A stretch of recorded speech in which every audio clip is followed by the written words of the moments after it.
Vamos dar início à série Dicas para você montar o seu negócio. E a primeira dica que eu te dou é a seguinte: se você vai montar um negócio, primeiramente você vai ter que criar uma pessoa jurídica. E para você criar uma pessoa jurídica, você tem que analisar suas opções. E basicamente, as opções são as seguintes. Pensa o seguinte: eu vou ter sócio ou não vou ter sócio? Se eu não tiver sócio, tem 4 opções. Eu posso ser MEI, eu posso ser empresa individual, eu posso ser EIRELI ou eu posso ser sociedade limitada unipessoal. Isso é um tipo novo que foi criado no ano passado. Se eu tiver sócios, basicamente eu vou ser sociedade limitada ou sociedade simples. Os outros tipos societários que tem no Código Civil possivelmente não vão se aplicar a você, então eu não estou falando sobre eles aqui. Tipo de sociedade, tipo de pessoa jurídica é diferente de porte. Você pode ser qualquer um desses tipos, porém você também pode se enquadrar como microempresa, faturamento até R$360 mil, ou empresa de pequeno porte, que fica de 360 mil a 4.800.000. Ou então não ter nenhum enquadramento.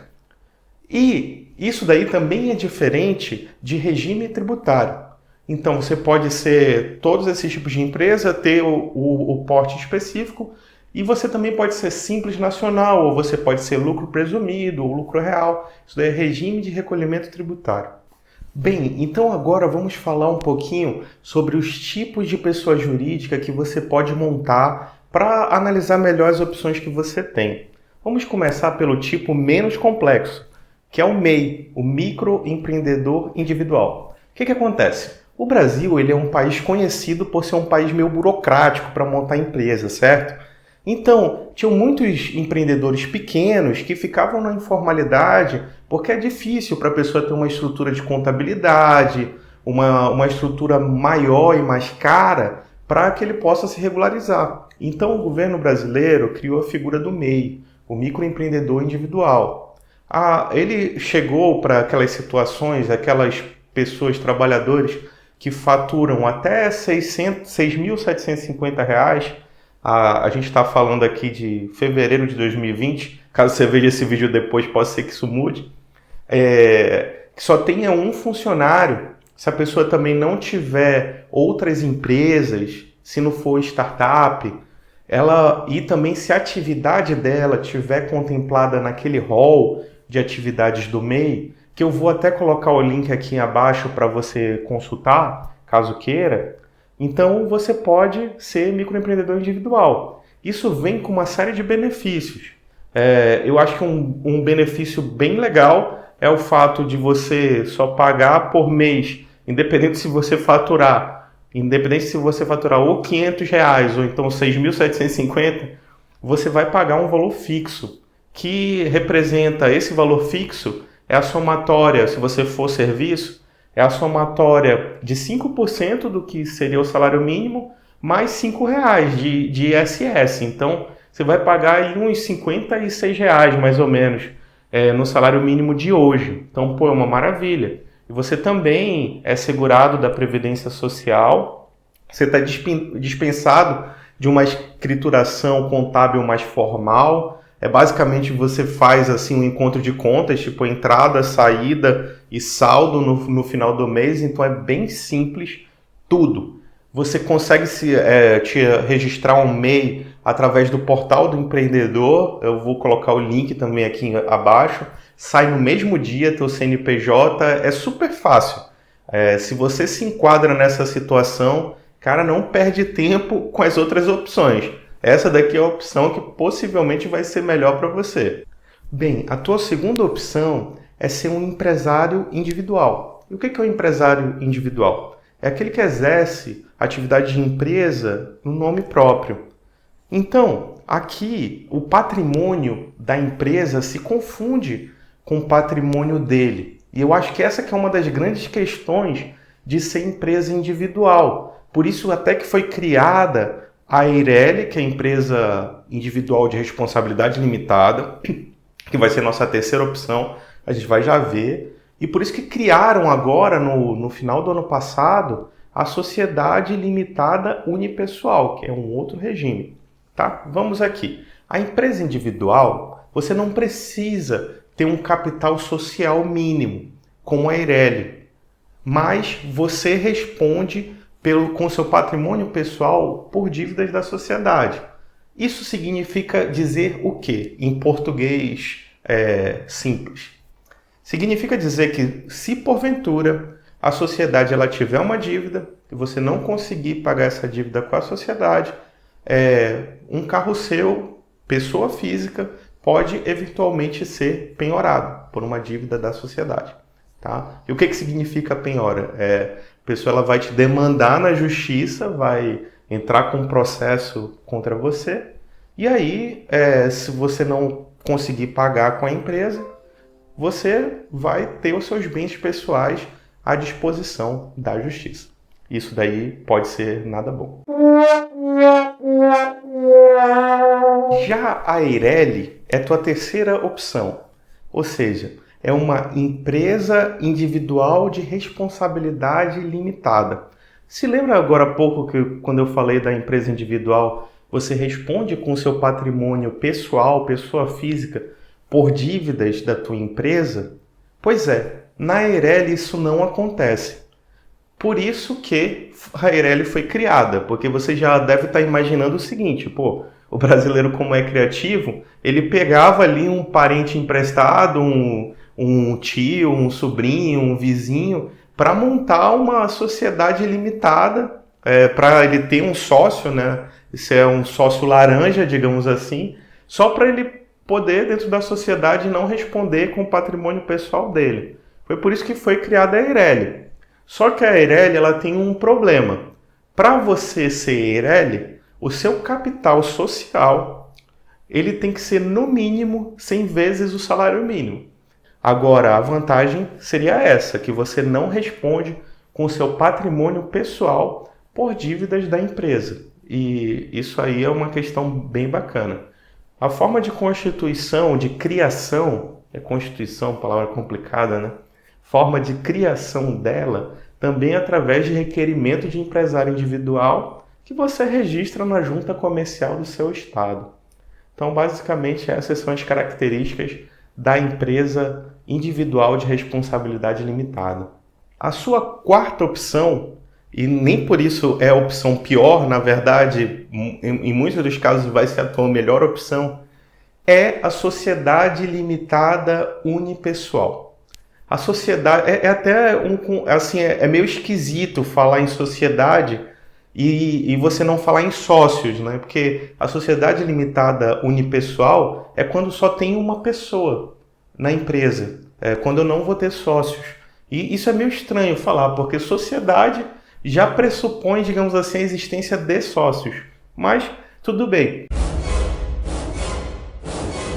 Foi criada a sociedade limitada unipessoal porque você já deve estar pensando no seguinte, a primeira situação, a empresa individual, né? Caso você não possa ser MEI, né? Empresa individual você responde com seu patrimônio pessoal por dívidas da sociedade. Tá. Não, situação que não é tão boa. Segunda opção, você não responde, que é a Eireli. Porém, você tem que ter um capital social muito elevado. Assim, para uma realidade pequena, né? Digamos assim. Então, foi criada a Sociedade Limitada Unipessoal para trazer todas aquelas questões referentes à sociedade limitada para uma empresa com uma pessoa só, digamos assim. Então, aqui você não precisa ter um capital social mínimo. Você pode montar a sua empresa com qualquer capital social. E também a empresa, o patrimônio da empresa não atinge ao seu patrimônio pessoal. As dívidas da empresa não atingem ao seu patrimônio pessoal. São duas coisas distintas. E aqui, basicamente, as regras dessa sociedade limitada normal, elas vão se aplicar à sociedade limitada unipessoal. Então, eu vou falar agora sobre esse outro tipo, que aí muitas dessas situações vão se aplicar para essa quarta opção, que é a sociedade limitada unipessoal. Agora vamos supor que você tenha sócios, ou seja, não é só você na empresa, você vai ter mais de uma pessoa na empresa. Então, a primeira opção que você vai ter é a sociedade limitada. É a famosa LTDA, que é colocada ao lado do nome empresarial. Bem, a sociedade limitada, como eu já falei anteriormente, as dívidas da empresa, elas não alcançam ao patrimônio pessoal dos sócios. É claro que se a empresa ela tiver toda bonitinha, né? Porque existem determinados casos, numa demanda judicial, numa ação judicial, que pode alcançar sim o patrimônio. Por exemplo, se houver confusão patrimonial, ou seja, as dívidas da empresa estão toda hora se confundindo com as dívidas dos sócios. Sócio paga cartão de crédito na pessoa jurídica, cartão de crédito dele.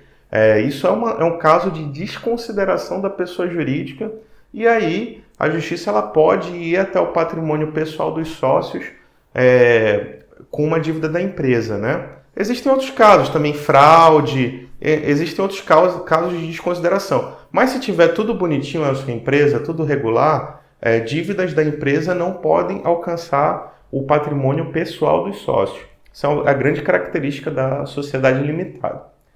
A sociedade limitada, ela também, a forma de criação dela vai ser um contrato social, é diferente do requerimento de empresário individual, lá das situações anteriores.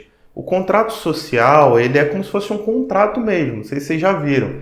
É como se fosse um contrato que tem todas as cláusulas que vão reger essa sociedade. E aí regras de retirada de sócio, regras de distribuição de lucro, tudo isso. Ela não possui capital social mínimo.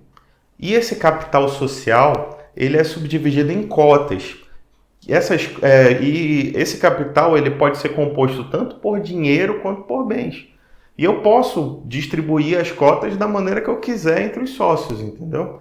Então eu posso, digamos assim, se eu tiver um capital social de 100 mil reais, por exemplo, eu posso subdividir em 100 mil cotas de R$ 1 cada. E, por exemplo, se eu aportei na empresa 50 mil, o meu outro sócio 50 mil, eu vou ter 50% de participação e ele 50%. Ou então, também pode ter o caso de uma sociedade da qual eu sou, por exemplo, um investidor anjo, eu entro com dinheiro, digamos assim, na sociedade, com capital intelectual para essa sociedade andar, e um outro sócio pode entrar com trabalho apenas, entendeu? Eu posso investir esses 100 mil reais do meu bolso normal e, digamos assim, ter 60% de participação societária, e o outro sócio que vai trabalhar lá todo dia, ele ter 40%, por exemplo. Eu posso fazer isso, não necessariamente ele tem que aportar 40 mil reais na empresa para ter 40% de participação. Isso é um acordo que eu vou fazer com ele, entendeu? Então todas essas situações elas são possíveis na sociedade limitada. Agora, esse capital social da sociedade limitada, ele, por mais que eu possa fazer esse acordo com o meu sócio de que ele vai trabalhar na empresa e eu vou entrar com dinheiro ou com os bens da empresa, ele não pode ser composto de prestação de serviço. Ou seja, eu não posso dizer assim que o meu capital social é de 500 mil reais, por exemplo, só que desses 500 mil reais, 100 mil reais vai ser o trabalho que eu vou fazer dentro da empresa, não. Aí não pode. Aí eu tenho que entrar efetivamente ou com dinheiro ou com bens nesse valor de 500 mil reais. Se eu não tiver os 500 mil reais agora, eu posso integralizar esse valor depois. O que é integralizar? É depois trazer esse valor para a sociedade. Vamos supor que eu tenha só 250 mil no meu bolso. Eu coloco os 250 mil na empresa e coloco que os outros 250 mil de capital social, eles vão ser integralizados, ou seja, eles vão ser pagos para a empresa do meu patrimônio pessoal em 60 meses, por exemplo. Ou então, vamos supor, em 10 parcelas de 25 mil reais, entendeu? 10 meses, tudo isso é possível. Só que aí eu me obrigo também a essa integralização. Aí, se porventura existir uma dívida na sociedade que a sociedade não possa pagar, aí sim, na justiça também eu posso ser condenado. O juiz pode falar, ó, cara, tu falou que ia colocar aqui 250 mil em 10 meses. Cadê esses 250 mil? Se eu não coloquei, eu também fico obrigado em relação a esse valor. Se a sociedade, por exemplo, tiver uma dívida de 600 mil reais, eu posso ser executado em 250, que foi o que eu falei que eu ia colocar na sociedade e não coloquei, entendeu? Já a sociedade simples, que é a segunda opção que eu falei, caso eu tenha sócios, é uma sociedade, é uma parceria, digamos assim, entre mais de um prestador de serviço para exercer alguma atividade de natureza científica ou artística. Aqui não tem uma característica, digamos assim, de sociedade empresária em si, não tem características de empresa. É mais aquela questão, pô, eu sou um médico, você também é médico, vamos montar algum local aqui para a gente atender, entendeu? Essa é a questão da sociedade simples. Essa situação aqui também de eu sou médico e o meu colega é médico e a gente quer montar um negócio, também pode ser sociedade limitada. Posso montar uma clínica, um hospital e ter características de empresa. Porém, essa situação é mais uma questão de parceria para a gente exercer a nossa atividade.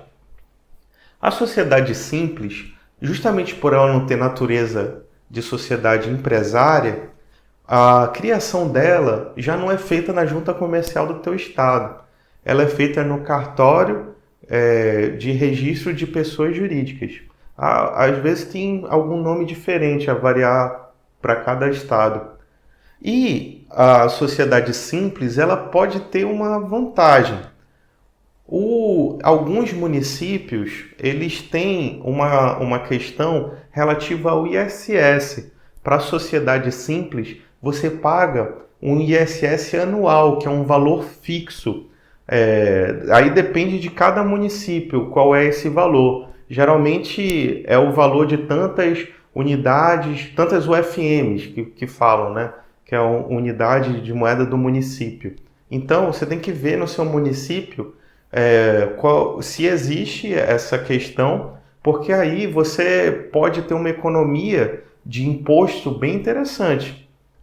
O ISS, que é um imposto sobre serviço, que você paga caso você seja lucro presumido ou lucro real, Simples Nacional já está incluso geralmente na alíquota do Simples, pode ser bem vantajoso você ser sociedade simples. Por quê? Porque o imposto sobre serviço ele varia de 2% a 5%, dependendo da tua atividade, dependendo do teu município. Mas tu imaginas o faturamento, por exemplo, de 12 meses, 5% em cima disso, que é a realidade de boa parte dos serviços, muito possivelmente é mais vantajoso você ser sociedade simples e não sociedade empresária. Mas isso é um estudo que você tem que fazer, porque às vezes também essa economia não reflete em uma alíquota menor do que tu vais ter no Simples Nacional. Aí a gente volta para aquelas questões de regime de tributação e eu não consigo esgotar esse tema aqui no vídeo que eu estou falando sobre tipos de pessoa jurídica. Fica para um outro vídeo, tá bom? E nem tão pouco eu sou um mega especialista em planejamento tributário, mas eu gosto de estudar sobre o assunto e você consegue ter várias dicas com o seu contador, caso você tenha um contador. Bem, pessoal, ficaram aqui algumas dicas, eu espero que vocês tenham gostado. Longe de mim esgotar um tema assim tão grande, que são os tipos de empresa ou de pessoa jurídica, assim, um tempo tão curto. E eu espero que eu tenha te ajudado um pouquinho em como montar o teu negócio. A gente vai continuar. Esse daqui é só o primeiro vídeo, é só a primeira dica de como montar o seu negócio. A gente vai lançar mais alguns e eu vou colocando por aqui. Caso você tenha se interessado por esse assunto, você tenha gostado do vídeo, cara, dá um like aí, não custa nada, me ajuda a divulgar um pouquinho o meu trabalho. E também eu estou disponibilizando para você, aqui no link abaixo, um e-book gratuito de dicas de como você pode montar o seu negócio. Nesse e-book fala tudo isso que eu falei aqui, boa parte, na verdade, e também outras dicas referente a conteúdos que eu vou falar mais lá na frente. Então, baixa aí o e-book, ele é gratuito, você não tem que pagar absolutamente nada. Eu espero só contribuir um pouco com a sua empresa. Um grande abraço a todos.